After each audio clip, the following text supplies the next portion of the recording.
লাল বাজারে গলির মোড়ে পান দোকানের খরিদ্দার, বাকের আলীরা দূরে মেয়ে নাম ছিল তার গুলবাহার।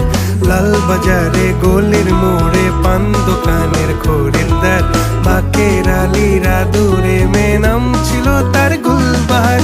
নাম ছিল তার গুলবাহার, দেখতে ভারী চমৎকার, তুলনা যে হয় না তার হোসনে আরা গুলবাহার। বাকের আলীরা দূরে মেয়ে নাম ছিল তার